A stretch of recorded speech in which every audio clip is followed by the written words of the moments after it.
ಪ್ರೀತಿಯ ವಿದ್ಯಾರ್ಥಿಗಳೇ, ಎಲ್ರಿಗೂ ಜ್ಞಾನ ಬೆಳಗು ಯೂಟ್ಯೂಬ್ ಚಾನಲ್ಗೆ ಸ್ವಾಗತ. ಈ ಚಾನಲ್ನಲ್ಲಿ ತಿಳಿಗನ್ನಡದ 10ನೇ ತರಗತಿಯ ಪಾಠ ಪದ್ಯಗಳು ಮತ್ತು ಅದರ ಪ್ರಶ್ನೋತ್ತರಗಳು, ಕನ್ನಡ ಗ್ರಾಮರ್ನ ವಿಡಿಯೋವನ್ನು ಹಾಕ್ತಿದ್ದೀನಿ. ತಪ್ಪದೇ ನೋಡಿ ಮತ್ತು ನಿಮ್ಮ ಫ್ರೆಂಡ್ಸಿಗೂ ಕೂಡ ತಿಳಿಸಿ. ಮಾತು ಬೆಳ್ಳಿ ಮೌನ ಬಂಗಾರ, ಮಾತೆ ಮುತ್ತು ಮಾತೆ ಮೃತ್ಯು, ಮಾತು ಮನೆ ಕೆಡಿಸಿತು ತೂತು ಒಲೆ ಕೆಡಿಸಿತು. ಈ ಎಲ್ಲ ಗಾದೆ ಮಾತುಗಳನ್ನು ನೀವು ಕೇಳಿರ್ಬೋದು. ಇವೆಲ್ಲವುಗಳು ಮಾತಿನಿಂದ ಏನೆಲ್ಲ ಅವಾಂತರ ಆಗುತ್ತೆ ಅನ್ನೋದನ್ನು ತಿಳಿಸ್ಕೊಡ್ತಾವು. ಅಂದರೆ ಇಲ್ಲಿ ಮಾತಿಗಿಂತ ಮೌನನೇ ಲೇಸು, ಎಲುಬಿಲ್ಲದ ನಾಲಿಗೆ ಏನೆಲ್ಲ ಮಾತಾಡ್ಬಿಡುತ್ತೆ. ಅದಕ್ಕೆ ಮೌನಕ್ಕೆ ಹೆಚ್ಚು ಬೆಲೆ ಇದೆಯೇ ಹೊರತು ಮಾತಿಗಲ್ಲ, ಸದ್ದಿಗಲ್ಲ.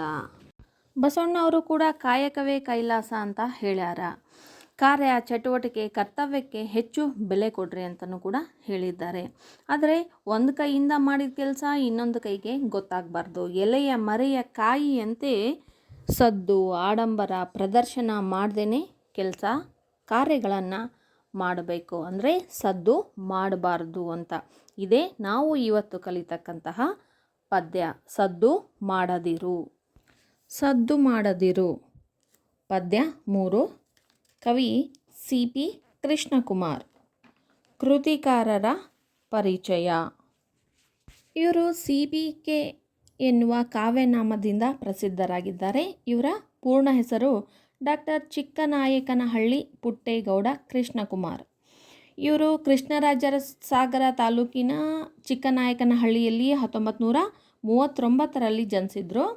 ಇವರಿಗೆ ಒಂದು ಮಹಾಪ್ರಬಂಧಕ್ಕೆ PhD ಪದವಿ ದೊರೆತಿದೆ. ಅದು ಯಾವುದಂದರೆ ನಾಗವರ್ಮನ ಕರ್ನಾಟಕ ಕಾದಂಬರಿ ತೌಲನಿಕ ಮತ್ತು ವಿಮರ್ಶಾತ್ಮಕ ಅಧ್ಯಯನ.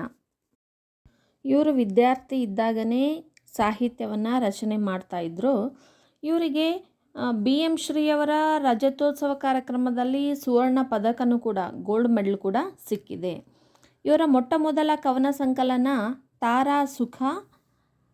ಇವರ ಪ್ರಮುಖವಾಗಿರ್ತಕ್ಕಂತಹ ಕೃತಿಗಳು ಅನಂತ ಪೃಥ್ವಿ, ಬೊಗಸೆ, ಕನ್ನಡ ಚತುರ್ಮುಖ, ಕಾವ್ಯಾರಾಧನಾ, ಜನಪದ ಪ್ರತಿಭೆ, ಪರಿಭಾವನೆ, ಸಾಹಿತ್ಯ ತತ್ವಗಳು, ಪಾಶ್ಚಾತ್ಯ ಕಾವ್ಯಚಿಂತನ, ಕನ್ನಡ ನಾಗಾನಂದ, ಕನ್ನಡ ರತ್ನಾವಳಿ.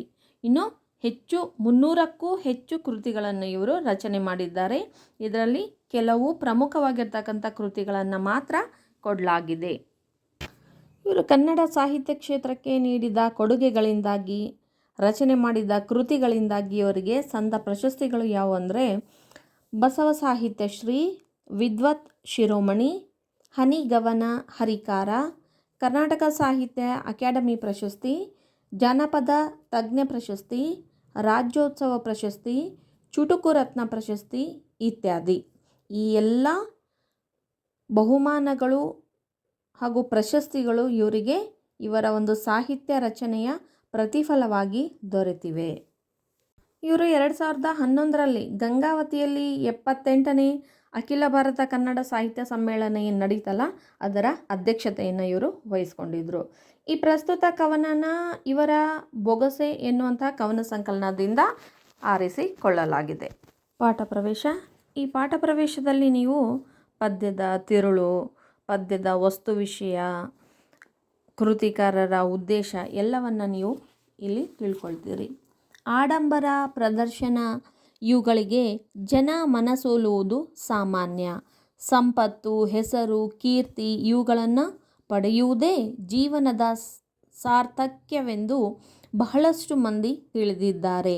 ಆದರೆ ನಮ್ಮೆಲ್ಲರ ಬಾಳಿಗೆ ಆಧಾರವಾಗಿರುವ ಪ್ರಕೃತಿಯು ಯಾವುದೇ ಸದ್ದು ಗದ್ದಲವಿಲ್ಲದೆ ತನ್ನೆಲ್ಲ ಕಾರ್ಯ ಚಟುವಟಿಕೆಗಳನ್ನು ನಡೆಸಿಕೊಂಡು ಹೋಗುತ್ತಲೇ ಇರುತ್ತದೆ. ಸಾಮಾನ್ಯವಾಗಿ ಮನುಷ್ಯ ಅದ್ದೂರಿ, ಆಡಂಬರ, ಪ್ರದರ್ಶನ, ಪ್ರಸಿದ್ಧಿ, ಫೇಮಸ್ ಆಗೋದು, ಏನೇ ಫಂಕ್ಷನ್ಗಳನ್ನು ಗ್ರ್ಯಾಂಡಾಗಿ ಸೆಲೆಬ್ರೇಟ್ ಮಾಡ್ಕೊಳ್ಳೋದು, ಈ ಕೀರ್ತಿ ಪಡೀತಕ್ಕಂಥದ್ದು, ಇವೆಲ್ಲವುಗಳಿಗೆ ಮನಸೋಲ್ತಕ್ಕಂಥದ್ದು ಸರ್ವೇ ಸಾಮಾನ್ಯ. ಹಾಗೆ ಜೀವನದ ಒಂದು ಮುಖ್ಯ ಉದ್ದೇಶ, ಮನುಷ್ಯನ ಹುಟ್ಟಿನ ಸಾರ್ಥಕತೆ ಎಲ್ಲಿ ಒಂದು ಸಂಪತ್ತು, ಆಸ್ತಿ ಮಾಡೋದರಲ್ಲಿ, ಅಧಿಕಾರ, ಹಾಗೆ ಕೀರ್ತಿ ಹೆಸರು ಪಡೆಯೋದ್ರಲ್ಲಿನೇ ಇದೆ ಅಂತ ತಿಳ್ಕೊಂಡಿದ್ದಾನೆ. ಆದರೆ ಪ್ರಕೃತಿ ಹಾಗಲ್ಲ. ನಾವು ಪ್ರಕೃತಿಗೆ ವಿರುದ್ಧವಾಗಿದ್ದೀವಿ, ವಿರುದ್ಧವಾಗಿ ನಡ್ಕೊಳ್ತಾ ಇದ್ದೀವಿ. ಪ್ರಕೃತಿ ನಮಗೆ ಆಧಾರವಾಗಿದೆ, ಆದರ್ಶವಾಗಿದೆ, ಒಂದು ಪಾಠವಾಗಿದೆ, ಮಾದರಿಯಾಗಿದೆ. ಅದು ಯಾವುದೇ ಒಂದು ಸದ್ದು ಗದ್ದಲವಿಲ್ಲದೇ ಶಬ್ದ ಮಾಡ್ದೇ ತನ್ನೆಲ್ಲ ಕಾರ್ಯ ಚಟುವಟಿಕೆಗಳನ್ನು ಎಲ್ಲ ಸೈಲೆಂಟಾಗಿ ಮಾಡ್ತಾ ಹೋಗುತ್ತೆ. ಉದಾಹರಣೆಗೆ ಹೇಳಬೇಕಂದ್ರೆ ರಾತ್ರಿ ಆಕಾಶದಲ್ಲಿ ನಕ್ಷತ್ರಗಳು ಯಾವುದೇ ಸದ್ದು ಗದ್ದಲವಿಲ್ಲದೆ ಮಿನುಗುವುದು, ಬೆಳಕನ್ನು ಕೊಡುವ ಕೆಲಸವನ್ನು ಮಾಡ್ತವೆ. ಕಾಮನ ಬಿಲ್ಲು ಗೋಚರವಾಗುವಾಗ ಯಾವುದೇ ರೀತಿಯ ಶಬ್ದವನ್ನು ಮಾಡಲ್ಲ. ಹಾಗೆ ಮೊಗ್ಗು ಅರಳಿ ಹೂವಾಗಿ ಪರಿಮಳ ಬೀರೋದು, ಮತ್ತು ಕಾಯಿ ಮಾಗಿ ರಸಪೂರಿತ ಹಣ್ಣಾಗಬೇಕಾದ್ರೆ ಯಾವುದೇ ರೀತಿಯ ಶಬ್ದ ಗದ್ದಲವನ್ನು ಮಾಡಲ್ಲ. ಹಾಗೆ ಹೂವು ಅರಳ್ತಕ್ಕಂಥದ್ದು, ಕಾಯಿ ಹಣ್ಣಾಗ್ತಕ್ಕಂಥ ಇವೆಲ್ಲ ಯಾರಿಗೋಸ್ಕರ? ಗಿಡ ಮರಗಳು ಇವೆಲ್ಲ ತಮಗೋಸ್ಕರ ಮಾಡ್ತಾವ? ತಾವೇ ತಿಂತಾವ? ಇಲ್ಲ, ಇವೆಲ್ಲದನ್ನು ಉಪಯೋಗ ಮಾಡ್ತಕ್ಕಂಥವ್ನು ಯಾರಾಗಿದ್ದಾನೆ? ಮನುಷ್ಯನೇ ಆಗಿದ್ದಾನೆ. ಅಂದರೆ ಪ್ರಕೃತಿ ನಿಸ್ವಾರ್ಥದಿಂದ ತನ್ನ ಕೆಲಸ ಕಾರ್ಯಗಳನ್ನು ಮಾಡುತ್ತೆ. ಇಂತಹ ನೂರಾರು ಅದ್ಭುತ ರಮ್ಯಗಳು ಪ್ರಕೃತಿಯಲ್ಲಿ ನಿತ್ಯ ನಿರಂತರವಾಗಿರುತ್ತವೆ. ಅವು ಎಂದಿಗೂ ತಮ್ಮ ಕಾರ್ಯದ ಬಗ್ಗೆ ಹೇಳಿಕೊಂಡಿದ್ದಿಲ್ಲ. ಆದರೆ ಮಾನವ ಸಣ್ಣ ಕೆಲಸವನ್ನೂ ದೊಡ್ಡದಾಗಿ ತನ್ನಿಂದಲೇ ಸಾಧ್ಯವಾಗಿದ್ದು ಎಂದು ಪ್ರಚಾರ ಮಾಡಿಕೊಳ್ಳುತ್ತಾನೆ. ಹೀಗಾಗಿ ಮಾನವ ತನ್ನ ಅಹಂ ತೊರೆದು ಶಾಂತಿ, ಸಹನೆ, ಪ್ರೀತಿಗಳಿಂದ ಕರ್ತವ್ಯವನ್ನು ಮೌನವಾಗಿ ಮಾಡಿ ಮುಗಿಸಬೇಕು ಎಂಬ ಸಂದೇಶ ಇಲ್ಲಿದೆ. ಪ್ರಕೃತಿಯಲ್ಲಿ ಇಂತಹ ಅದ್ಭುತ ಕಾರ್ಯಗಳು ಏನು ನಡೀತಾ ಇದ್ದಾವಲ್ಲ, ಇವು ಸಾಕಷ್ಟು ಇದ್ದಾವೆ, ಹಾಗೆ ನಿರಂತರವಾಗಿ ನಡೀತಾನೆ ಇರ್ತಾವೆ. ಆದರೂ ಎಂದಿಗೂ ಕೂಡ ತಾವು ಇಂಥ ಕೆಲಸಗಳನ್ನು ಮಾಡಿದ್ದೀವಿ ಅಂತ ತಮ್ಮ ಕೆಲಸದ ಬಗ್ಗೆ ಹೇಳ್ಕೊಂಡಿಲ್ಲ. ಆದರೆ ಮನುಷ್ಯ ಒಂದು ಸಣ್ಣ ಕೆಲಸ ಆಗಲಿ ಮಾಡಿರೋದಿಲ್ಲ, ಇನ್ನು ಮಾಡೋಕ್ಕಿಂತ ಮುಂಚೆನೇ ಏನಿಲ್ಲ ಮಾಡಿದ್ದೀನಿ ಅನ್ನುವಂಥ ರೀತಿಯಲ್ಲಿನೇ ಏನು ಮಾಡಿಬಿಡ್ತಾನೆ, ಹೇಳಿಕೊಳ್ತಾನೆ ಮತ್ತು ಪ್ರಚಾರ ಮಾಡ್ತಾನೆ.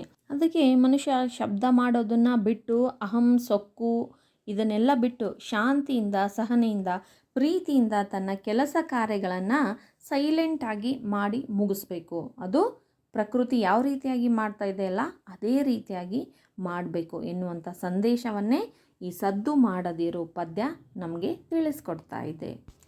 ಸದ್ದು ಮಾಡದೆ ಬಾಳು ಬಾಳೆಲವೋ ಜೀವ, ಗದ್ದಲದ ಬಿರುದಿರದೆ ಸೇರು ರೇವ. ಸದ್ದು ಗದ್ದಲ, ಗಲಾಟೆ, ಬಾಳು ಜೀವನ ನಡೆಸೋದು ಅಂತ. ಬಿರುದಿರದೆ, ಮಾಡದಿರದೆ, ರೇವ ಅಂದ್ರೇನು? ಬಂದರು, ಹಡಗು ನಿಲ್ಲುವ ಸ್ಥಳ. ಅಂದರೆ ಸದ್ದು ಮಾಡದೆ ಬಾಳು ಬಾಳೆಲವೋ ಜೀವ, ಸದ್ದು ಮಾಡ್ದೇನೆ ನಿಶಬ್ದವಾಗಿ ಬಾಳು ಬಾಳೆಲವೋ ಅಂದರೆ ನಿನ್ನ ಜೀವನವನ್ನು ಸಾಗಿಸು, ಬದುಕನ್ನು ಸಾಗಿಸು, ನಿನ್ನ ಕರ್ತವ್ಯಗಳನ್ನು ಮಾಡು. ಈ ಆಡಂಬರ, ಪ್ರದರ್ಶನ, ಅದ್ಧೂರಿ ಈ ಎಲ್ಲವನ್ನು ಬಿಟ್ಟು ಮೌನಿಯಾಗಿರುವಂಥ. ಗದ್ದಲದ ಬಿರುದಿರದೆ ಸೇರು ರೇವ, ಗದ್ದಲ ಮಾಡ್ದೇನೆ, ಸೌಂಡು ಮಾಡ್ದೇನೆ ಏನು ನೀನು ನಿನ್ನ ಗುರಿಯನ್ನು ತಲುಪು. ನೀನು ಜೀವನದಲ್ಲಿ ಏನಾಗಬೇಕು ಅಂದ್ಕೊಂಡಿದ್ದೀಯಾ, ಏನನ್ನು ಸಾಧಿಸ್ಬೇಕು ಅಂದ್ಕೊಂಡಿದ್ದೀಯಾ, ಏನು ಒಂದು ಗುರಿಯನ್ನು ಇಟ್ಕೊಂಡಿದೆಯಲ್ಲ ಆ ಗುರಿಯತ್ತ ನೀನು ಏನು ಕೆಲಸ ಕಾರ್ಯಗಳನ್ನು ಸದ್ದು ಗದ್ದಲವಿಲ್ಲದೇ ನೀನು ಮಾಡಿ ಮುಗಿಸು. ಅದನ್ನೇ DVG ಅವರು ತಮ್ಮ ಮಂಕುತಿಮ್ಮನ ಕಗ್ಗದಲ್ಲಿ ಹೊಲಿ ನಿನ್ನ ತುಟಿಗಳನ್ನು ಮಂಕುತಿಮ್ಮ ಅಂತ ಹೇಳಿದ್ದಾರೆ ನೋಡಿ. ಇಳೆಯಿಂದ ಮೊಳಕೆ ಯೋಗವೊಂದು ತಮಟೆಗಳಿಲ್ಲ, ಫಲಮಾಗುವೊಂದು ತುತ್ತೂರಿ ದನಿ ಇಲ್ಲ, ಬೆಳಕೀವ ಸೂರ್ಯ ಚಂದ್ರರೊಂದು ಸದ್ದಿಲ್ಲ, ಹೊಲಿ ನಿನ್ನ ತುಟಿಗಳನ್ನು ಮಂಕುತಿಮ್ಮ. ಭೂಮಿಯೊಳಗಡೆ ಇರ್ತಕ್ಕಂತಹ ಬೀಜ ಮೊಳಕೆ ಒಡೆಯುವಾಗ ಅದು ಸೌಂಡ್ ಮಾಡೋದಿಲ್ಲ, ತಮಟೆ ಸೌಂಡ್ ಆಗಲಿ, ಒಂದು ಜೋರಾದ ಸದ್ದು ಗದ್ದಲ ಮಾಡೋದಿಲ್ಲ. ಹಣ್ಣು ರಸಭರಿತವಾಗಿ ಒಂದು ಫಲವಾಗಿ ಮಾಗಬೇಕಾದ್ರೆ ಒಂದು ತುತ್ತೂರಿ ಊದೋದಾಗಲಿ, ಧ್ವನಿಯಾಗಲಿ ಮಾಡೋದಿಲ್ಲ. ಬೆಳಕು ಕೊಡ್ತಕ್ಕಂಥ ಸೂರ್ಯ ಚಂದ್ರರು ಸದ್ದಿಲ್ಲದೆ ಬೆಳಕನ್ನು ಕೊಡ್ತಾರೆ. ಆದರೆ ನೀನು ಮಾತ್ರ ಮಾಡಿದ ಸಣ್ಣ ಕೆಲಸಗಳಿಗೆ ಎಷ್ಟು ಗಲಾಟೆ ಮಾಡ್ತೀಯಾ ಅಂತ. ಅದಕ್ಕೆ ಮೊದಲು ನಿನ್ನ ತುಟಿಗಳನ್ನು ಹೊಲಿ, ನಿನ್ನ ಬಾಯಿಗೆ ಬೀಗ ಹಾಕು, ಮೌನಿಯಾಗಿರು ಅಂತ ಹೇಳಿದ್ದಾರೆ. ಪದ್ಯದ ಮುಂದಿನ ಭಾಗ. ತಟ್ಟೆಯೊಳು ಕರ್ಪೂರ ಮೌನದಲ್ಲಿ ಕರಗುವಲು, ದೀಪದೆದುರಿಗೆ ತಿಮಿರ ಸರಿಯುವಂತೆ, ಶಾಂತಿಯಲ್ಲಿ ಬದುಕಿನಿ ಕರ್ತವ್ಯವನ್ನು ಮುಗಿಸು, ಕೂಗಾಡಿ ಹಾರಾಡಿ ಫಲವದೇನು. ಕರಗುವಲು ಅಂದರೆ ಕರಗುವಂತೆ, ತಿಮಿರ ಕತ್ತಲು ಅಂಧಕಾರ. ಕೆಲಸ ಕಾರ್ಯನ ಹೇಗೆ ಸೈಲೆಂಟಾಗಿ ಸೌಂಡು ಮಾಡ್ದೇ ಮಾಡಬೇಕು ಅನ್ನೋದಕ್ಕೋಸ್ಕರ ಇಲ್ಲಿ CPK ಅವರು ಕೆಲವೊಂದು ಉದಾಹರಣೆಗಳನ್ನು, ನಿದರ್ಶನಗಳನ್ನು ಕೊಡ್ತಾ ಇದ್ದಾರೆ. ತಟ್ಟೆಯೊಳು ಕರ್ಪೂರ ಮೌನದಲ್ಲಿ ಕರಗುವಂತೆ. ಪೂಜಾ ವಿಧಿ ವಿಧಾನ ಮಾಡುವಂಥ ಸಂದರ್ಭದಲ್ಲಿ ತಟ್ಟೆಯೊಳಗಡೆ ಕರ್ಪೂರವನ್ನು ಹಚ್ಚಿ ಬೆಳಗ್ತಾರೆ. ಆ ಬೆಳಗುವಂಥ ಸಂದರ್ಭದಲ್ಲಿ ಅಲ್ಲಿ ಬೆಳಕು ಕೊಟ್ಟು ಕರ್ಪೂರ ನಿಧಾನವಾಗಿ ಕರಗಿ ಹೋಗುತ್ತೆ. ಅದು ತನ್ನ ಕೆಲಸ ಕಾರ್ಯಗಳನ್ನು ಹೇಳ್ಕೊಳ್ಳಲ್ಲ. ನೋಡಿ, ಇವತ್ತು ನಾನು ಇಷ್ಟು ಸಾರಿ ಹಚ್ಚಿ ಬೆಳಗಿದಾರ, ನಾನು ಇಷ್ಟು ಸಾರಿ ನನ್ನ ಕೆಲಸನ ಮಾಡಿದ್ದೀನಿ ಅಂತ ಯಾವತ್ತೂ ಹೇಳ್ಕೊಳ್ಳಲ್ಲ. ದೀಪದೆದುರಿಗೆ ತಿಮಿರ ಸರಿಯುವಂತೆ.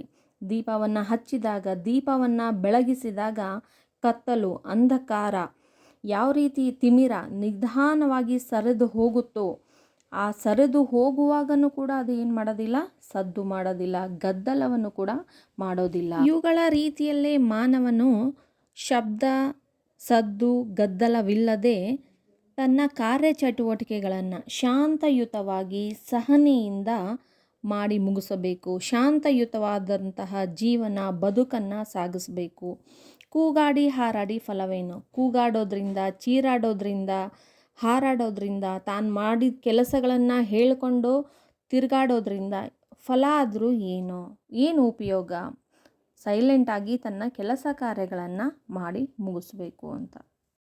ಕೊನೆ ನುಡಿ. ಹಸಿ ಸೌದೆ ಬುಸುಗುಟ್ಟಿ ದನಿಯ ನೆತ್ತುವುದಲ್ತೆ, ಕಿಡಿಸೋಕೆ ಮದ್ದು ಸಿಡಿದಬ್ಬರಿಪುದು. ಅಂತಿರದೆ ರವಿ ಕರಕೆ ಕರಗುವಿಬ್ಬನಿ ಒಲಿರು, ಸಿಡುಕು ಮಿಡುಕನ್ನು ತೊರೆದು ಮೌನಿಯಾಗು.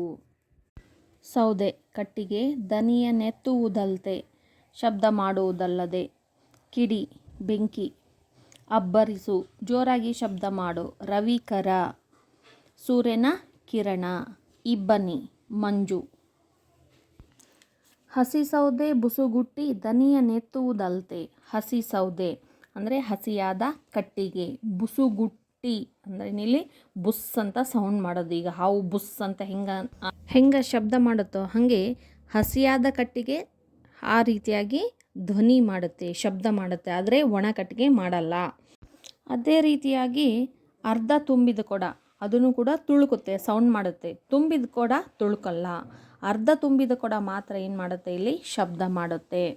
ಹಾಗೆ ದನಿಯ ನೆತ್ತುವುದಲ್ತೆ, ಧ್ವನಿಯನ್ನು ಎತ್ತುವುದು ಅಂತಂದರೆ ಇಲ್ಲಿ ಜೋರಾಗಿ ಧ್ವನಿಯನ್ನು ಮೇಲಕ್ಕೆ ಎತ್ತುತ್ತೆ ಅಂತ. ಅದೇ ರೀತಿಯಾಗಿ ಕಿಡಿಸೋಕೆ ಮದ್ದು ಸಿಡಿದಬ್ಬರಿಪುದು. ಕಿಡಿ ಸೋಕಿದಾಗ, ಮದ್ದು ಅಂದ್ರೇನು, ಪಟಾಕಿ, ಬಾಣ, ಸಿಡಿಮದ್ದು, ಹಬ್ಬ ಹರಿದಿನ, ಉತ್ಸವದ ಸಂದರ್ಭದಲ್ಲಿ ಈ ಪಟಾಕಿ ಮದ್ದನ್ನು ಹಚ್ಚುತ್ತೀವಿ. ಅಲ್ಲಿ ಒಂದು ಕಿಡಿಯನ್ನು ತಾಗಿಸಿ, ಅಂದರೆ ಇಲ್ಲಿ ಒಂದು ಬೆಂಕಿಯನ್ನು ತಾಗಿಸಿದಾಗ ಅವು ಯಾವ ರೀತಿಯಾಗಿ ಟಬ್ ಟುಬ್ ಟಬ್ ಟುಬ್ ಅಂತ ಸಿಡಿದು ಅಬ್ಬರಿಸ್ತಾವೋ ಹಾಗೆ ಅಬ್ಬರಿಸಬಾರ್ದು, ಸೌಂಡು ಮಾಡಬಾರ್ದು, ಶಬ್ದ ಮಾಡಬಾರ್ದು ಅನ್ನೋದಕ್ಕೆ ಈ ಎರಡು ಉದಾಹರಣೆಗಳನ್ನು ಕೊಡಿ. ಈ ರೀತಿಯಾಗಿ ಶಬ್ದವನ್ನು, ಸದ್ದನ್ನು ಮಾಡಬಾರ್ದು ಅಂತ ಹೇಳ್ತಿದ್ದಾರೆ. ಅಂತಿರದೆ ರವಿಕರಕ್ಕೆ ಕರಗುವಬ್ಬನಿ ಒಲಿರು. ಅಂತಿರದೆ, ಹಾಗೆ ಇರದೆ, ಹೇಗೆ ಹಸಿ ಸೌದೆ ಥರ ಬುಸುಗುಡ್ತಾ ಇರಬಾರ್ದು, ಮತ್ತು ಮದ್ದಿನ ಥರ ಸಿಡಿದು ಅಬ್ಬರಿಸಬಾರ್ದು. ಹಾಗೆ ಇರದೆ, ಮತ್ತು ಹೆಂಗಿರಬೇಕು ಅಂದರೆ ರವಿಕರಕ್ಕೆ, ಸೂರ್ಯನ ಕಿರಣಗಳಿಗೆ, ಕರಗುವಿಬ್ಬನಿ ಒಲಿರು, ಕರಗುವಂತಹ ಇಬ್ಬನಿ. ಮುಂಜಾನೆಯ ಒಂದು ಮಂಜು ಒಂದು ಹೂವಿನ ಮೇಲೆ, ಎಲೆಗಳ ಮೇಲೆ, ಭೂಮಿ ಮೇಲೆ ಬಿದ್ದಿರುತ್ತೆ. ಸೂರ್ಯನ ಕಿರಣಕ್ಕೆ ಯಾವ ರೀತಿಯಾಗಿ ಅದು ನಿಧಾನವಾಗಿ ಕರಗಿ ಹೋಗುತ್ತಲ್ಲ, ಅದೇ ರೀತಿಯಾಗಿ ಸಿಡುಕು ಮಿಡುಕನ್ನು ತೊರೆದು ಮೌನಿಯಾಗು. ಅಂದರೆ ಇಲ್ಲಿ ಸಿಟ್ಟು, ದ್ವೇಷ, ಮದ, ಮತ್ಸರ, ಕೋಪ, ಆಡಂಬರ, ಅದ್ಧೂರಿ, ಪ್ರದರ್ಶನ, ಕೀರ್ತಿ, ಹೆಸರು ಗಳಿಸೋದು, ಇದು ಎಲ್ಲದನ್ನು ಬಿಟ್ಟು ಶಾಂತಯುತವಾಗಿ ಸಹನೆಯಿಂದ, ಪ್ರೀತಿಯಿಂದ ತನ್ನ ಕರ್ತವ್ಯಗಳನ್ನು ಮೌನವಾಗಿ ಮಾಡಿ ಮುಗಿಸ್ಬೇಕು. ಅದಕ್ಕೆ ಜಗತ್ತಿನಲ್ಲಿ ಎಷ್ಟೋ ಅದ್ಭುತಗಳು, ಎಷ್ಟೋ ಅಚ್ಚರಿಗಳನ್ನು ಉದಾಹರಣೆಯಾಗಿ ಕೊಟ್ಟಿದ್ದಾರೆ. ಅವು ಯಾವ ರೀತಿಯಾಗಿ ಸದ್ದಿಲ್ಲದಂಗೆ ಸಾಗಬೇಕಾದ್ರೆ ಮನುಷ್ಯ ಮಾತ್ರ ಯಾಕೆ ಸಣ್ಣ ಸಾಧನೆಯನ್ನು ಮಾಡಿದರು, ಒಂದು ಸಣ್ಣ ಕೆಲಸವನ್ನು ಮಾಡಿದರೂ ಕೂಡ ತನ್ನನ್ನು ತಾನು ಹೊಗಳಿಕೊಳ್ತಾನೆ. ಇವೆಲ್ಲವನ್ನು ಬಿಟ್ಟು ಎಲೆ ಮರಿಯ ಕಾಯಿಯಂತೆ ತನ್ನ ಕರ್ತವ್ಯಗಳನ್ನು ತಾನು ಮಾಡಬೇಕು. ಒಟ್ಟಾರೆಯಾಗಿ ಹೇಳಬೇಕಂದ್ರೆ ಶಾಂತಿಯಿಂದ ತನ್ನ ಕರ್ತವ್ಯವನ್ನು ಮಾಡೋದಕ್ಕೋಸ್ಕರ ಕವಿ 2 ಉದಾಹರಣೆಯನ್ನು ಕೊಟ್ಟಿದ್ದಾರೆ. ತಟ್ಟೆಯೊಳಗೆ ಕರ್ಪೂರ ಯಾವ ರೀತಿಯಾಗಿ ಮೌನವಾಗಿ ಕರಗಿ ಹೋಗುತ್ತೋ, ದೀಪದ ಎದುರಿಗೆ ಕತ್ತಲು ಹೇಗೆ ಸರಿಯುತ್ತೋ, ಜ್ಞಾನದ ಎದುರಿಗೆ ಅಜ್ಞಾನ ಯಾವ ರೀತಿಯಾಗಿ ಸರಿಯುತ್ತೋ, ಹಾಗೆ ಆಕಾಶದಲ್ಲಿ ನಕ್ಷತ್ರಗಳು ಮಿನುಗುವಾಗ, ತಮ್ಮ ಕಾರ್ಯಗಳನ್ನು ನಿರ್ವಹಿಸುವಾಗ, ಕಾಮನ ಬಿಲ್ಲು ಗೋಚರಿಸುವಾಗ, ಮೊಗ್ಗು ಅರಳಿ ಹೂವಾಗುವಾಗ, ಒಂದು ಕಾಯಿ ಹಣ್ಣು ಬಿಡುವಂತಹ ಸಂದರ್ಭದಲ್ಲಿ ಯಾವ ರೀತಿಯಾಗಿ ಶಬ್ದ ಮಾಡೋದಿಲ್ವೋ ಆ ರೀತಿಯಾಗಿ ಶಬ್ದ ಮಾಡ್ದೇ ಇರು ಅಂತ ಹೇಳಿದ್ದಾರೆ. ಹಾಗೆಯೇ ಯಾವ ರೀತಿಯಾಗಿ ಇರಬಾರ್ದು ಅನ್ನೋದಕ್ಕೋಸ್ಕರ ಉದಾಹರಣೆ ಹಸಿ ಸೌದೆನ. ಹಸಿ ಸೌದೆ ಹಸಿಯಾಗಿರ್ತಕ್ಕಂಥದ್ದು ಸೌದೆ ಉರಿಬೇಕಾದ್ರೆ ಇಲ್ಲಿ ಶಬ್ದವನ್ನು ಮಾಡುತ್ತೆ, ಆದರೆ ಒಣ ಕಟ್ಟಿಗೆ ಮಾಡೋದಿಲ್ಲ. ಹಸಿ ಸೌದೆ ಥರ ಇರಬಾರ್ದು. ಮತ್ತು ಮದ್ದು ಸಿಡಿ ಮದ್ದು ಯಾವ ರೀತಿಯಾಗಿ ಒಂದು ಕಿಡಿಯನ್ನು ತಾಗಿಸಿದಾಗ ಯಾವ ರೀತಿಯಾಗಿ ಸೌಂಡ್ ಮಾಡುತ್ತೋ ಆ ರೀತಿಯಾಗಿ ಶಬ್ದ ಮಾಡಬಾರ್ದು. ಶಬ್ದ ಮಾಡ್ದೇ ಮೌನಿಯಾಗಿ ತನ್ನ ಕರ್ತವ್ಯಗಳನ್ನು ಕಾರ್ಯಚಟುವಟಿಕೆಗಳನ್ನು ಸಾಗಿಸಬೇಕು ಎನ್ನುವಂಥ ಸಂದೇಶವನ್ನು ಈ ಕವಿತೆಯ ಮೂಲಕ, ಈ ಪದ್ಯದ ಮೂಲಕ ಕವಿ ನಮಗೆ ಕೊಟ್ಟಿದ್ದಾರೆ. ಅರ್ಥ ಆಯ್ತಲ್ಲ ವಿದ್ಯಾರ್ಥಿಗಳೇ? ಸದ್ದು ಮಾಡದಿರೋ ಪದ್ಯದ ಪ್ರಶ್ನೋತ್ತರಗಳನ್ನು ನಿಧಾನವಾಗಿ ಕೇಳಿ ಅರ್ಥ ಮಾಡ್ಕೊಳ್ಳಿ. ನೀವು ನೋಟ್ಸ್ ಕೂಡ ಮಾಡ್ಬೋದು, ಬರ್ಕೊಳ್ಳಬಹುದು. ಯಾಕಂದರೆ 10 ಸಲ ಓದೋದು 1 ಸಲ ಬರೆಯೋದಕ್ಕೆ ಸಮ ಅಂತ ಹೇಳ್ತಾ, ಪದ್ಯ 3 ಸದ್ದು ಮಾಡದಿರೋ, ಕವಿ CP ಕೃಷ್ಣಕುಮಾರ್. ಪ್ರಶ್ನೋತ್ತರಗಳು. ಫಸ್ಟ್ ಮೇನ್, ಬಿಟ್ಟ ಸ್ಥಳಗಳನ್ನು ಸೂಕ್ತ ಪದಗಳಿಂದ ಭರ್ತಿ ಮಾಡಿರಿ. ಫಸ್ಟ್ ಒನ್, ಸದ್ದು ಮಾಡದಿರು ಕವಿತೆಯ ಆಕರ ಕೃತಿ. ಸದ್ದು ಮಾಡದಿರು ಕವಿತೆಯ ಆಕರ ಕೃತಿ ಬೊಗಸೆ. ಸೆಕೆಂಡ್ ಒನ್, CPK ಅವರ ಪೂರ್ಣ ಹೆಸರು. CPK ಅವರ ಪೂರ್ಣ ಹೆಸರು ಚಿಕ್ಕನಾಯಕನಹಳ್ಳಿ ಪುಟ್ಟೇಗೌಡ ಕೃಷ್ಣಕುಮಾರ್. ತಿಮಿರ ಪದದ ಅರ್ಥ. ತಿಮಿರ ಪದದ ಅರ್ಥ ಅಂಧಕಾರ ಅಥವಾ ಕತ್ತಲು. ನೆಕ್ಸ್ಟ್ ಮೇನ್, ಕೆಳಗಿನ ಪ್ರಶ್ನೆಗಳಿಗೆ ಒಂದು ವಾಕ್ಯದಲ್ಲಿ ಉತ್ತರಿಸಿ. ಫಸ್ಟ್ ಕ್ವಶನ್, ತಿಮಿರಕ್ಕೆ ವೈರಿ ಯಾವುದು? ತಿಮಿರಕ್ಕೆ ವೈರಿ ಬೆಳಕು. ಸೆಕೆಂಡ್ ಕ್ವಶನ್, ಕವಿ ಮಾನವನ ಬದುಕನ್ನು ಇಬ್ಬನಿಯಂತೆ ಇರಬೇಕು ಎಂದು ಏಕೆ ಬಯಸುತ್ತಾರೆ?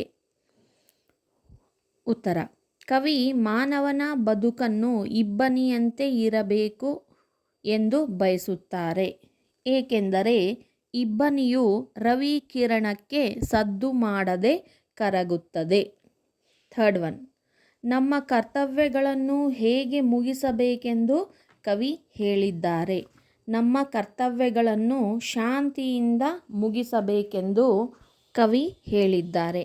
ನೆಕ್ಸ್ಟ್ ಮೇನ್, ಕೆಳಗಿನ ಪ್ರಶ್ನೆಗಳಿಗೆ 3-4 ವಾಕ್ಯಗಳಲ್ಲಿ ಉತ್ತರಿಸಿ. ಫಸ್ಟ್ ಕ್ವಶನ್, ಸದ್ದು ಮಾಡದೆ ಬಾಳಬೇಕು ಎಂಬುದಕ್ಕೆ ಕವಿ ನೀಡುವ ಹೋಲಿಕೆಗಳಾವುವು? ಉತ್ತರ,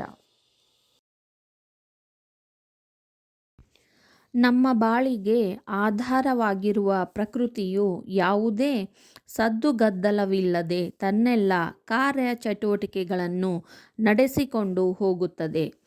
ಆಕಾಶದಲ್ಲಿ ನಕ್ಷತ್ರಗಳು ಮಿನುಗುತ್ತಿರುವುದು, ಕಾಮನಬಿಲ್ಲು ಗೋಚರವಾಗುವುದು, ಹೂವು ಅರಳಿ ಪರಿಮಳ ಬೀರುವುದು, ಕಾಯಿ ಮಾಗಿ ರಸಭರಿತ ಹಣ್ಣಾಗುವುದು, ತಟ್ಟೆಯೊಳಗಿನ ಕರ್ಪೂರ ಮೌನವಾಗಿ ಕರಗುವುದು, ಬೆಳಕಿನ ಎದುರಿಗೆ ಕತ್ತಲೆ ಸರಿಯುವುದು ಇವು ಸದ್ದು ಮಾಡದೆ ಬಾಳಬೇಕು ಎಂಬುದಕ್ಕೆ ಕವಿ ನೀಡುವ ನಿದರ್ಶನಗಳು.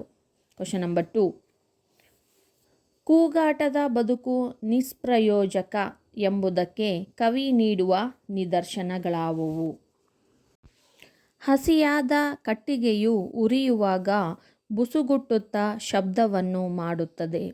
ಸಿಡಿಮದ್ದು, ಪಟಾಕಿ, ಬಾಣಗಳಿಗೆ ಒಂದು ಸಣ್ಣ ಕಿಡಿಯನ್ನು ತಾಕಿಸಿದಾಗ ಅದು ಸಿಡಿದು ಅಬ್ಬರಿಸುತ್ತದೆ. ಹೀಗೆ ಹಸಿ ಸೌದೆ ಮತ್ತು ಸಿಡಿ ಮದ್ದಿನಂತಿರದೆ ಸಿಡುಕು ಮಿಡುಕುಗಳನ್ನು ಬಿಟ್ಟು ಸೂರ್ಯನ ಕಿರಣಕ್ಕೆ ಕರಗುವ ಮಂಜಿನಂತೆ ಮೌನಿಯಾಗಿರಬೇಕು ಎಂದು ನಿದರ್ಶನಗಳೊಂದಿಗೆ ವಿವರಿಸಿದ್ದಾರೆ. ನೆಕ್ಸ್ಟ್ ಕ್ವಶನ್, ಮಾನವನ ಬದುಕು ಕರ್ಪೂರದಂತೆ ಇರಬೇಕು ಏಕೆ? ಮಾನವನ ಬದುಕು ಕರ್ಪೂರದಂತೆ ಇರಬೇಕು ಏಕೆಂದರೆ ಪೂಜಾ ವಿಧಿವಿಧಾನ ಹಾಗೂ ದೇವರ ಕಾರ್ಯಗಳಲ್ಲಿ ಉಪಯೋಗಿಸುವ ಕರ್ಪೂರವು ತನ್ನಷ್ಟಕ್ಕೆ ತಾನೇ ಉರಿದು ಬೆಳಕನ್ನು ನೀಡಿ ಯಾವುದೇ ಸದ್ದು ಗದ್ದಲವಿಲ್ಲದೆ ಮೌನವಾಗಿ ತನ್ನ ಕಾರ್ಯಚಟುವಟಿಕೆಗಳನ್ನು ಮಾಡುತ್ತದೆ. ಅದರಂತೆ ಮಾನವನ ಬದುಕು ಯಾವುದೇ ಆಡಂಬರ, ಅದ್ದೂರಿ ಪ್ರದರ್ಶನವಿಲ್ಲದೆ ಶಾಂತಿ, ಸಹನೆ ಮತ್ತು ಪ್ರೀತಿಯಿಂದ ತನ್ನ ಕರ್ತವ್ಯವನ್ನು ಮೌನವಾಗಿ ಮಾಡಿ ಮುಗಿಸಬೇಕು. ನೆಕ್ಸ್ಟ್ ಮೇನ್ ಕೆಳಗಿನ ಪ್ರಶ್ನೆಗಳಿಗೆ 8-10 ವಾಕ್ಯಗಳಲ್ಲಿ ಉತ್ತರಿಸಿ. ಫಸ್ಟ್ ಒನ್, ಸದ್ದು ಮಾಡದಿರು ಕವಿತೆ ನೀಡುವ ಸಂದೇಶವೇನು? ಉತ್ತರ, ಸದ್ದು ಮಾಡದಿರು ಕವಿತೆ ನೀಡುವ ಸಂದೇಶ ಮಾನವ ಆಡಂಬರ ಪ್ರದರ್ಶನಗಳಿಗೆ ಮನಸೋಲುತ್ತಿದ್ದಾನೆ. ಸಂಪತ್ತು, ಹೆಸರು, ಕೀರ್ತಿ ಇವುಗಳನ್ನು ಪಡೆಯುವುದೇ ಜೀವನದ ಸಾರ್ಥಕವೆಂದು ತಿಳಿದಿದ್ದಾನೆ. ಆದರೆ ಪ್ರಕೃತಿಯಲ್ಲಿನ ಎಷ್ಟೋ ಅದ್ಭುತಗಳು ಸದ್ದುಗದ್ದಲವಿಲ್ಲದೆ ತಮ್ಮ ಕೆಲಸ ಕಾರ್ಯಗಳನ್ನು ಮಾಡುತ್ತವೆ. ತಟ್ಟೆಯೊಳಗಿನ ಕರ್ಪೂರವು ಮೌನವಾಗಿ ಕರಗುತ್ತದೆ. ದೀಪದ ಬೆಳಕಿಗೆ ಕತ್ತಲು ಸದ್ದಿಲ್ಲದೆ ಸರಿಯುತ್ತದೆ. ಆದ್ದರಿಂದ ಮಾನವ ಶಾಂತವಾಗಿ ಕೂಗಾಡಿ ಹಾರಾಡದೆ ಬದುಕಬೇಕು. Continue next paragraph. ಹಸಿಯಾದ ಕಟ್ಟಿಗೆಯು ಉರಿಯುವಾಗ ಬುಸುಗುಟ್ಟುತ್ತಾ ಶಬ್ದವನ್ನು ಮಾಡುತ್ತದೆ. ಸಿಡಿಮದ್ದು, ಪಟಾಕಿ, ಬಾಣಗಳಿಗೆ ಒಂದು ಸಣ್ಣ ಕಿಡಿಯನ್ನು ತಾಕಿಸಿದಾಗ ಅದು ಸಿಡಿದು ಅಬ್ಬರಿಸುತ್ತದೆ. ಹೀಗೆ ಹಸಿ ಸೌದೆ ಮತ್ತು ಸಿಡಿಮದ್ದಿನಂತಿರದೆ ಸಿಡುಕು ಮಿಡುಕುಗಳನ್ನು ಬಿಟ್ಟು ಸೂರ್ಯನ ಕಿರಣಕ್ಕೆ ಕರಗುವ ಮಂಜಿನಂತೆ ಮೌನಿಯಾಗಿರಬೇಕು. ನೆಕ್ಸ್ಟ್ ಕ್ವಶನ್, ಬದುಕಿನಲ್ಲಿ ಶಾಂತಿ ಮತ್ತು ಸದ್ದು ಇವುಗಳಲ್ಲಿ ಯಾವುದು ಹೆಚ್ಚು ಸುಖ ನೀಡುತ್ತದೆ ಏಕೆ? ಉತ್ತರ, ಬದುಕಿನಲ್ಲಿ ಶಾಂತಿ ಮತ್ತು ಸದ್ದು ಇವುಗಳಲ್ಲಿ ಶಾಂತಿ ಹೆಚ್ಚು ಸುಖ ನೀಡುತ್ತದೆ. ಸಿಟ್ಟು ತನ್ನ ವೈರಿ, ಶಾಂತಿ ಪರರ ವೈರಿ ಎನ್ನುವಂತೆ ಸಿಟ್ಟು, ಸದ್ದು ಗದ್ದಲ, ಸಿಡುಕು ಮಿಡುಕು ಇವೆಲ್ಲವುಗಳು ಸಂತೋಷ, ಮನಃಶಾಂತಿ, ನೆಮ್ಮದಿಯನ್ನು ಹಾಳು ಮಾಡುತ್ತವೆ. ಶಾಂತಿ, ಮೌನ, ನೆಮ್ಮದಿ, ಸಂತೋಷವನ್ನು ಕೊಡುತ್ತದೆ. Continue next paragraph. ನಮ್ಮೆಲ್ಲರ ಬಾಳಿಗೆ ಆಧಾರವಾಗಿರುವ ಪ್ರಕೃತಿಯು ಯಾವುದೇ ಸದ್ದುಗದ್ದಲವಿಲ್ಲದೆ ತನ್ನೆಲ್ಲ ಕಾರ್ಯಚಟುವಟಿಕೆಗಳನ್ನು ನಡೆಸಿಕೊಂಡು ಹೋಗುತ್ತಲೇ ಇರುತ್ತದೆ. ಆಕಾಶದಲ್ಲಿ ನಕ್ಷತ್ರಗಳು ಮಿನುಗುತ್ತಿರುವುದು, ಕಾಮನಬಿಲ್ಲು ಗೋಚರವಾಗುವುದು, ಪುಷ್ಪವು ಅರಳಿ ಪರಿಮಳ ಸೂಸುವುದು, ಕಾಯಿಗಳು ಮಾಗಿ ರಸಭರಿತ ಹಣ್ಣು ಆಗುವುದು, ಇಂತಹ ನೂರಾರು ಅದ್ಭುತ ರಮ್ಯಗಳು ಪ್ರಕೃತಿಯಲ್ಲಿ ನಿತ್ಯ ನಿರಂತರವಾಗಿರುತ್ತವೆ. ಅವು ಎಂದಿಗೂ ತಮ್ಮ ಕಾರ್ಯದ ಬಗ್ಗೆ ಹೇಳಿಕೊಂಡಿಲ್ಲ. ಆದರೆ ಮಾನವ ಸಣ್ಣ ಕೆಲಸವನ್ನೂ ದೊಡ್ಡದಾಗಿ ತನ್ನಿಂದಲೇ ಸಾಧ್ಯವಾಗಿದ್ದು ಎಂದು ಪ್ರಚಾರ ಮಾಡಿಕೊಳ್ಳುತ್ತಾನೆ. ಹೀಗಾಗಿ ಮಾನವ ತನ್ನ ಅಹಂ ತೊರೆದು ಶಾಂತಿ, ಸಹನೆ, ಪ್ರೀತಿಗಳಿಂದ ಕರ್ತವ್ಯವನ್ನು ಮೌನವಾಗಿ ಮಾಡಿ ಮುಗಿಸಬೇಕು. ನೆಕ್ಸ್ಟ್ ಮೇನ್ ಸಂದರ್ಭದೊಡನೆ ವಿವರಿಸಿ. ಫಸ್ಟ್ ಒನ್, ಶಾಂತಿಯಲ್ಲಿ ಬದುಕಿನಿ, ಕರ್ತವ್ಯವನ್ನು ಮುಗಿಸು. ಈ ವಾಕ್ಯವನ್ನು ಸಿ.ಪಿ. ಕೃಷ್ಣಕುಮಾರ್ ಅವರು ಬರೆದ ಸದ್ದು ಮಾಡದಿರು ಎಂಬ ಪದ್ಯದಿಂದ ಆರಿಸಿಕೊಳ್ಳಲಾಗಿದೆ. ಈ ಮಾತನ್ನು ಕವಿ ಓದುಗರಿಗೆ ಹೇಳಿದ್ದಾರೆ. ಸಂದರ್ಭ: ಮಾನವ ಆಡಂಬರ ಪ್ರದರ್ಶನಗಳಿಗೆ ಮನಸೋಲುತ್ತಿದ್ದಾನೆ. ಸಂಪತ್ತು, ಹೆಸರು, ಕೀರ್ತಿ ಇವುಗಳನ್ನು ಪಡೆಯುವುದೇ ಜೀವನದ ಸಾರ್ಥಕವೆಂದು ತಿಳಿದಿದ್ದಾನೆ. ಆದರೆ ಪ್ರಕೃತಿಯಲ್ಲಿನ ಎಷ್ಟೋ ಅದ್ಭುತಗಳು ಸದ್ದುಗದ್ದಲವಿಲ್ಲದೆ ತಮ್ಮ ಕೆಲಸ ಕಾರ್ಯಗಳನ್ನು ಮಾಡುತ್ತವೆ. ತಟ್ಟೆಯೊಳಗಿನ ಕರ್ಪೂರವು ಮೌನವಾಗಿ ಕರಗುತ್ತದೆ. ದೀಪದ ಬೆಳಕಿಗೆ ಕತ್ತಲವು ಸದ್ದಿಲ್ಲದೆ ಸರಿಯುತ್ತದೆ. ಆದ್ದರಿಂದ ಮಾನವ ಶಾಂತವಾಗಿ ಕೂಗಾಡಿ ಹಾರಾಡದೆ ಬದುಕಬೇಕು. ಎಂದು ಶಾಂತಿ ಸಹನೆಯ ಮಹತ್ವವನ್ನು ತಿಳಿಸುವ ಸಂದರ್ಭದಲ್ಲಿ ಈ ಮೇಲಿನ ವಾಕ್ಯ ಬಂದಿದೆ. Next question. ಸಿಡುಕು ಮಿಡುಕನ್ನು ತೊರೆದು ಮೌನಿಯಾಗು. ಈ ವಾಕ್ಯವನ್ನು CP ಕೃಷ್ಣಕುಮಾರ್ ಅವರು ಬರೆದಿರುವ ಸದ್ದು ಮಾಡದಿರು ಎಂಬ ಪಾಠದಿಂದ ಆರಿಸಿಕೊಳ್ಳಲಾಗಿದೆ. ಈ ಮಾತನ್ನು ಕವಿ ಓದುಗರಿಗೆ ಹೇಳಿದ್ದಾರೆ. ಸಂದರ್ಭ: ಹಸಿಯಾದ ಕಟ್ಟಿಗೆಯು ಉರಿಯುವಾಗ ಬುಸುಗುಟ್ಟುತ್ತಾ ಶಬ್ದವನ್ನು ಮಾಡುತ್ತದೆ. ಸಿಡಿಮದ್ದು, ಪಟಾಕಿ, ಬಾಣಗಳಿಗೆ ಒಂದು ಸಣ್ಣ ಕಿಡಿಯನ್ನು ತಾಕಿಸಿದಾಗ ಅದು ಸಿಡಿದು ಅಬ್ಬರಿಸುತ್ತದೆ. ಹೀಗೆ ಹಸಿ ಸೌದೆ ಮತ್ತು ಸಿಡಿಮದ್ದಿನಂತಿರದೆ ಸಿಡುಕು ಮಿಡುಕುಗಳನ್ನು ಬಿಟ್ಟು ಸೂರ್ಯನ ಕಿರಣಕ್ಕೆ ಕರಗುವ ಮಂಜಿನಂತೆ ಮೌನಿಯಾಗಿರಬೇಕು ಎಂದು ನಿಷ್ಪ್ರಯೋಜಕ ಕೂಗಾಟದ ಬದುಕಿನ ಬಗ್ಗೆ ತಿಳಿಸುವ ಸಂದರ್ಭದಲ್ಲಿ ಈ ಮೇಲಿನ ವಾಕ್ಯ ಬಂದಿದೆ. ನೆಕ್ಸ್ಟ್ ಮೇನ್ ಭಾಷಾಭ್ಯಾಸ. ಕೆಳಗಿನ ಪದಗಳನ್ನು ಬಿಡಿಸಿ ಬರೆಯಿರಿ. ಇಲ್ಲಿ ಕೇವಲ ಬಿಡಿಸಿ ಬರೆಯೋದನ್ನು ಅಷ್ಟೇ ಕೊಟ್ಟಿದ್ದಾರೆ, ಸಂಧಿ ಕೇಳಿಲ್ಲ. ಆದರೆ ನಾವು ಸಂಧಿ ಯಾವುದು ಅನ್ನೋದ್ರ ಬಗ್ಗೆನೂ ಕೂಡ ಗಮನ ಹರಿಸೋಣ. ಬಿರುದಿರದೆ, ಬಿರುದು ಪ್ಲಸ್ ಇರದೆ ಯಾವ ಸಂಧಿ ಇದು? ಲೋಪ ಸಂಧಿ. ಯಾಕೆ? ಇಲ್ಲಿ ಪೂರ್ವ ಪದದ ಕೊನೆಯ ಅಕ್ಷರ ಬಿರುದು, ದು ಅಂದರೆ ಅಕ್ಷರ ಲೋಪವಾಗ್ತಾ ಇದೆ. ನೆಕ್ಸ್ಟ್ ಒಂದು ದೀಪದೆದುರಿಗೆ, ದೀಪದ ಪ್ಲಸ್ ಎದುರಿಗೆ, ಇದನ್ನು ಕೂಡ ಯಾವುದಾಗುತ್ತೆ? ಲೋಪ ಸಂಧಿ ಆಗುತ್ತೆ. ಇಲ್ಲಿ ದೀಪದ, ದ ಅಂತಂದರೆ ಇಲ್ಲಿ ಅಕ್ಷರ ಇಲ್ಲಿ ಲೋಪ ಆಗ್ತಾ ಇದೆ, ಪೂರ್ವ ಪದದ ಕೊನೆಯ ಅಕ್ಷರ. ದನಿಯನೆತ್ತುವುದಲ್ತೆ, ದನಿಯನು ಪ್ಲಸ್ ಎತ್ತುವುದಲ್ತೆ, ಇದನ್ನು ಕೂಡ ಲೋಪನೇ ಆಗುತ್ತೆ. ದನಿಯನು ಇಲ್ಲಿ ಊಕಾರ ಲೋಪ ಆಗುತ್ತೆ. ಸಿಡಿದಬ್ಬರಿಸುವುದು, ಸಿಡಿದು ಪ್ಲಸ್ ಅಬ್ಬರಿಸುವುದು, ಇದನ್ನು ಕೂಡ ಲೋಪ ಸಂಧಿ. ಸಿಡಿದು ಅಂತಂದರೆ ಅಲ್ಲಿ ಪೂರ್ವ ಪದದ ಕೊನೆಯ ಅಕ್ಷರ ಊಕಾರ ಲೋಪವಾಗುತ್ತೆ.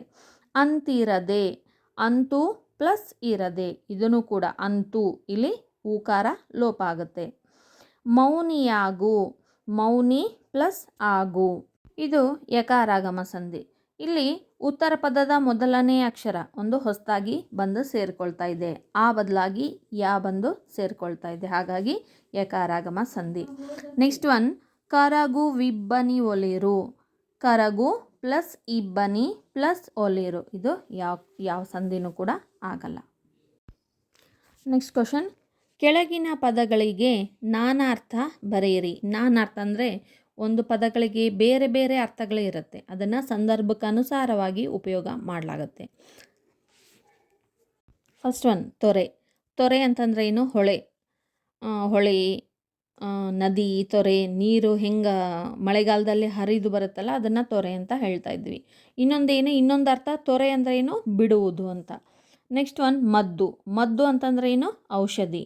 ಇನ್ನೊಂದು ಬಂದೂಕಿಗೆ ಉಪಯೋಗಿಸುವಂತಹ ವಸ್ತು, ಬಂದೂಕಿಗೆ ಸಿಡಿಮದ್ದುಗಳಿಗೆ ಉಪಯೋಗ ಮಾಡ್ತಕ್ಕಂಥದ್ದು, ಅದನ್ನು ಕೂಡ ಏನಂತ ಕರೀಲಾಗುತ್ತೆ? ಮದ್ದು ಅಂತಲೇ ಕರೀಲಾಗುತ್ತೆ. ಎಸ್. Next question. ಕೆಳಗಿನ ಪದಗಳಿಗೆ ವಿರುದ್ಧಾರ್ಥ ಬರೆಯಿರಿ. ಶಾಂತಿ, ಅಶಾಂತಿ. ನೆಕ್ಸ್ಟ್ ಒನ್ ಸದ್ದು, ನಿಶಬ್ದ ಅಥವಾ ಮೌನ. ಹಸಿ, ಒಣ. ಜೀವ, ನಿರ್ಜೀವ. ಇಲ್ಲಿಗೆ ಭಾಷಾಭ್ಯಾಸ ಕಂಪ್ಲೀಟ್ ಆಯಿತು ವಿದ್ಯಾರ್ಥಿಗಳೇ. ಈವರೆಗೂ ನನ್ನ ಎಲ್ಲ ವಿಡಿಯೋಗಳನ್ನು ನೋಡಿ ಸಪೋರ್ಟ್ ಮಾಡಿದ್ದೀರಿ. ಇನ್ನು ಮುಂದೆನೂ ಹೀಗೆ ಸಬ್ಸ್ಕ್ರೈಬ್ ಮಾಡ್ತಾ, ಶೇರ್ ಮಾಡ್ತಾ, ಲೈಕ್ ಮಾಡ್ತಾ ಸಪೋರ್ಟ್ ಮಾಡಿ ಅಂತ ಹೇಳ್ತಾ ಮುಂದಿನ ವಿಡಿಯೋದೊಂದಿಗೆ ಮತ್ತೆ ಬರ್ತೀನಿ. ಧನ್ಯವಾದಗಳು.